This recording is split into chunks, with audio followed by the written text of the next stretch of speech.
Hi guys, Lily back at Hong Kong Fintech Week. I'm standing here with Carl of R3. How are you doing today? Enjoying the conference? Great. We have a great week, and I guess tomorrow's the Shenzhen day as well. So Yeah. it's going to be a very interesting week. Yeah, so have you been involved in all the activities since like the whole week through? Pretty much. I was here actually. There was another conference before, and this one.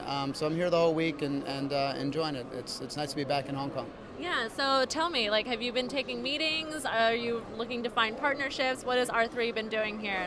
So I mean, R3 is an enterprise grade blockchain company platform, and so we really work through our partners. So we're looking here for partners, technology companies that are building on our platform and asking more to build on our platform. And also we have a lot of our customers here. So HSBC, Standard Chartered Bank, all the big banks are members as well. So it's good to see them and say hi to the folks we know. Yeah. So, there's a lot of different blockchains going. There's a lot of different like blockchain-based companies that are in the space these days. So what really sets R3 apart? Good question, right? Set me up there. Anyway, so a lot of blockchain solutions are a single, it's a single solution, solves one certain area. R3, our system Corda, is a blockchain platform that actually it allows any solution built on our platform has interoperability with the other solutions. So, for instance, you build a trade finance platform, you still need a payment, you still need FX, right? But you don't have to build the whole thing. But you know that there's interoperability, so you don't need to build APIs between them because they're all built on the same iOS, then they work together. So that makes us unique and also allows our ecosystem to grow a lot faster. Right. So you've got more of the components that the ecosystem requires, so that when people can sort of plug into your system, they don't have to handle all the fiddly bits themselves. I guess you'd put that right. It's a base layer. And again, if you're talking about a blockchain, you want information to be secure and safe at that atomic level, and that atomic transfer of asset and value, that data can transfer through the base layer, which allows the blockchain to be more powerful. Yeah. So, there's so many different applications of blockchain.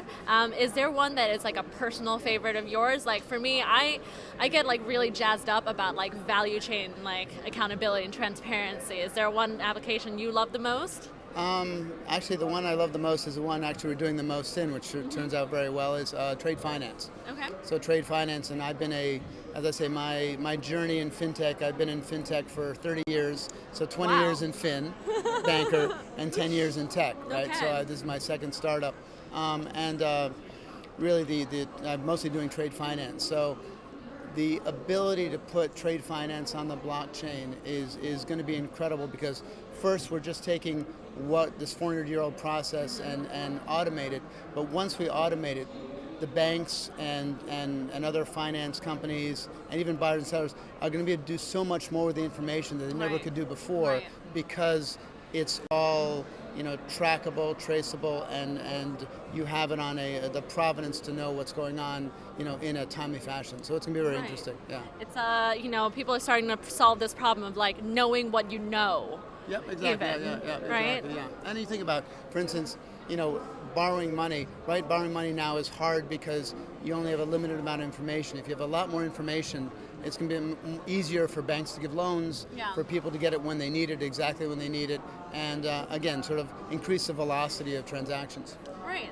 That's really cool. I want to take this like down a little bit to you. So you said this is your second startup, right? Yep. Like, do you always have the entrepreneurial bug, or like what compelled you so much to be starting and running your own companies? Well, it's not my company. I'm working at a startup, right? You're head of sales? I'm head of Asia for R3, and I did the same job at about in the dot-com days. Yeah. I left banking once to go to a dot-com, did that for 7 years, went back to banking, and now back again. Again, I think that I've always, I was originally a Chinese major in university. I wasn't supposed to be a banker, so I think that I've always started businesses on the side. So that the opportunity to do something entrepreneurial with my knowledge of banking has always been, something I've always wanted to do. And again, with R3, 2 years ago, the opportunity came up, and here's new technology, and it's the new internet, and here I am. Yeah. So for we like to connect with like a younger audience sometimes. So for those people who, they are, studying their degree and wondering if their Chinese major is ever going to turn into anything, or wondering whether they should be signing up for a fintech course, what's your advice to the young people who want to get involved in this world?